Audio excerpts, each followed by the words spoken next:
देखिए पाते हैं उशाक बुतों से क्या फैज। देखिए पाते हैं उशाक बुतों से क्या फैज। एक ब्राह्मण ने कहा है कि ये साल अच्छा है।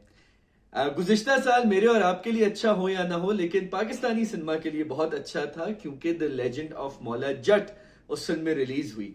जॉयलैंड का भी हम जिक्र करेंगे, लेकिन इंशाल्लाह जब वो ऑस्कर जीत के आ जाएगी, fingers crossed.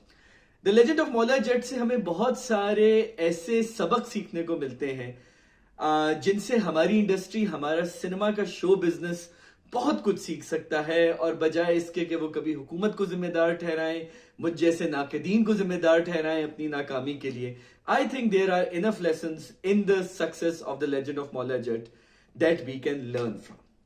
The first thing that we have to keep in mind is that it was a non-holiday release. अगर आप फिल्म ईद पे ना भी रिलीज करें, अगर आप फिल्म 14 अगस्त, 23 मार्च किसी लॉन्ग वीकेंड पे ना भी रिलीज करें और आपकी फिल्म अच्छी है, तो फिल्म अच्छा बिजनेस करेगी। आपके पास डिस्ट्रीब्यूटर अच्छा हो, who knows the international market very well, you have confidence in your software, then आप एक ऐसा स्लॉट ढूंढे। जैसे the legend of Maula Jatt release हुई अक्टूबर में, वो मौसम जिसमें दुनिया भर में, खासतौर पे वेस्ट में, अपना क्या कहते हैं, नॉर्थ अमेरिका में, इंग्लैंड की तरफ उतनी ठंड नहीं हुई होती कि लोग घरों में सिमट के बैठ जाएं, बस उतनी ठंड हुई हुई होती है that yes let's go watch one of those films. और ब्लॉकबस्टर्स का वक्त भी जा चुका होता है। बड़ी आइडियल स्लॉट पर उस फिल्म को रिलीज किया गया है। It was a non holiday release and it became a glorious glorious hit. Take a leaf out of Bilal Lashari's book, take a leaf out of Ehsan Rahim's book, जिन्होंने Teefa and trouble non holiday release की थी और उस film ने भी बहुत अच्छा business किया था। शुएब मंसूर भी इस चीज के लिए जाने जाते हैं। लेकिन I think we need to repeat the practice now.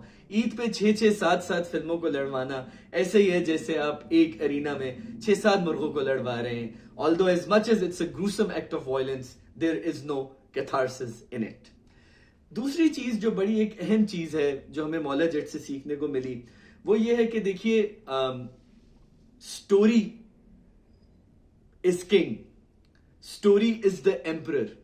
कि अगर आपकी कहानी वाकई में मुनफरिद होगी, और मैं मुनफरिद क्यों यूज कर रहा हूं, कि it should be discernible from all that's going around, including the good films, including the bad films.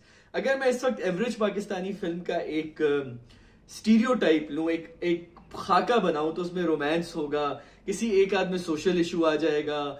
नहीं, नबील कुरैशी की फिल्म हुई तो कराची का स्नैपी स्ट्रीट ह्यूमर आ जाएगा, फहद मुस्तफा की इम्प्रोवाइजेशन आ जाएगी। खलील रहमान कमर की फिल्म हुई तो उसमें फोक लोरिश एक्स्ट्रॉर्डनरी रोमांस आ जाएगा। And all these films will do good at the box office, but none of these films are truly discernible from each other. कोई ऐसी चीज जो आप बोले wow it's truly unique in its execution, in its fashion.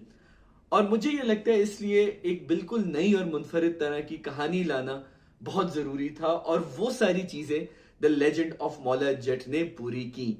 हाँ, एक franchise का सवाल जरूर बनता है, लेकिन क्योंकि आपने नूरी के घर वालों को मार दिया है, नूरी को मार दिया है उस फिल्म के, अनलेस ही मिरेक्युलसली सर्वाइव्स और समथिंग लाइक दैट, कोई south Indian type divine intervention हो, quite possible in this kind of genre, तो फिर आपको कुछ करना पड़ेगा। अदरवाइज आपको, अगर कोई इसका सीक्वल आता है, because I think the film was set for a trilogy but they closed it way too soon, कि अगर आपको कोई अगला सीक्वल नजर आएगा और आप देखेंगे तो आपको लगेगा कि इन्होंने प्रीवियस फिल्म को सिर्फ रीहैश किया है। That happens with all the good films that are complete in their totality. Obviously जो मौला जट के अपने कल्चरल एक्यूरेसी के मसाइल हैं वो अपनी जगह है, लेकिन याद रखिए स्टोरी इज किंग।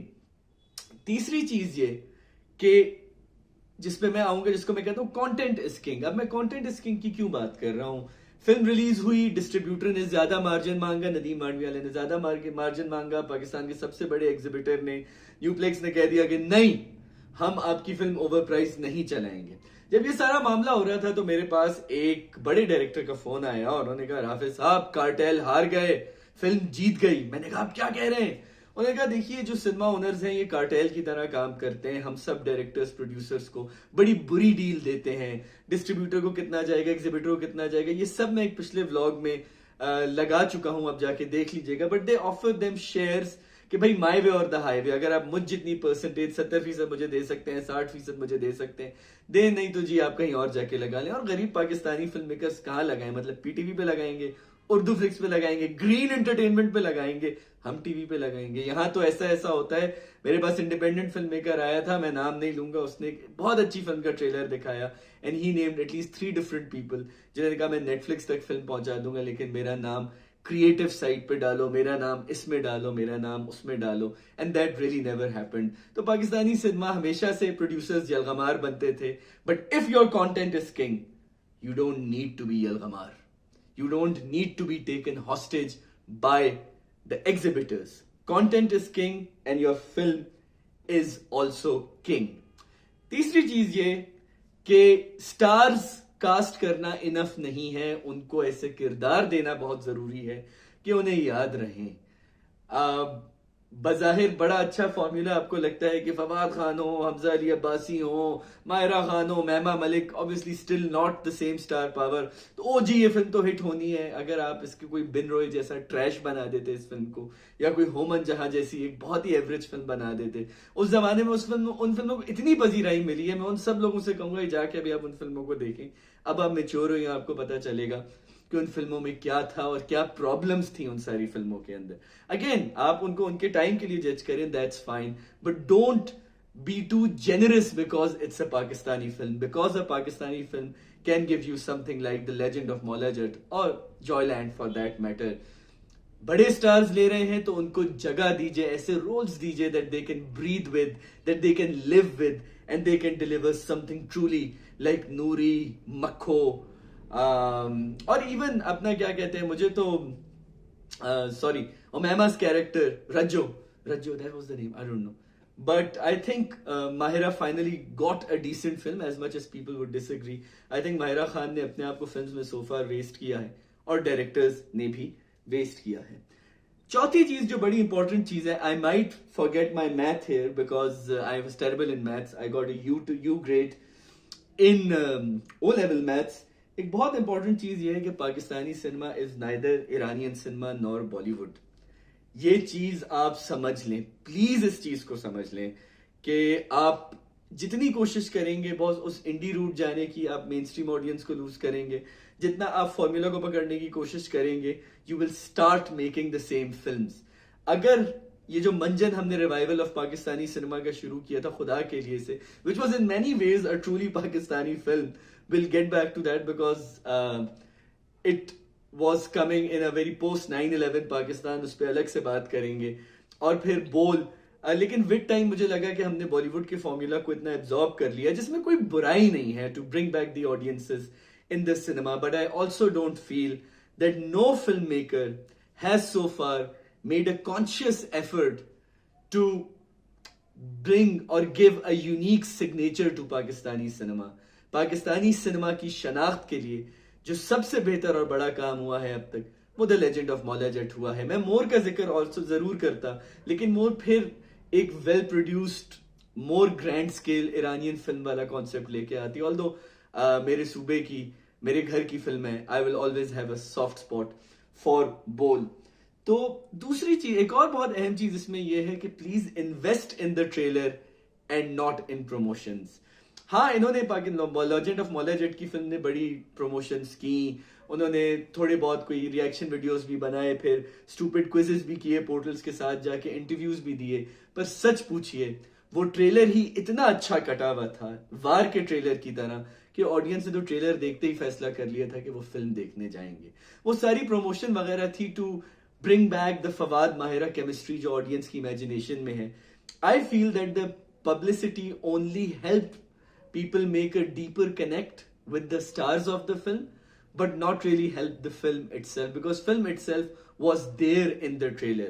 और जिस वजह से लोगों ने फिल्म बार बार जाके देखी है, वो भी ये वजह है कि finally you actually had a trailer, you actually had a film that had everything that the trailer promised।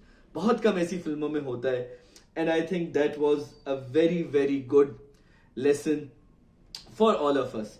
अगर आप लोगों के जहन में कोई और ऐसी चीज है जो मौला जट के बारे में बहुत यूनिक है, बहुत मुनफरिद है, तो मुझे बताइए और मुझे समझाइए, and we'll take those lessons forward. But for now, let's look at the grander scheme of things. Let's not stick to just holiday releases. Let's not just stick to stars.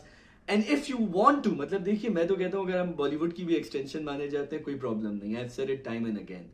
But अगर आपको truly कुछ मुनफरिद करना है, अगर आपको truly ये याद रखना है कि लोग आपकी फिल्म को एक यूनिक सिग्नेचर की तरह, एक यूनिक कल्चरल इंप्रेशन की तरह देखें, then you have to have not just your heart in the right place, but also your eye in the right place. And you really have to look at something truly spectacular. ये सारी चीजें हमें साल 2022 में मिली. I hope there is a franchise, and I hope Joyland wins an Oscar. Happy New Year. Khuda Hafiz.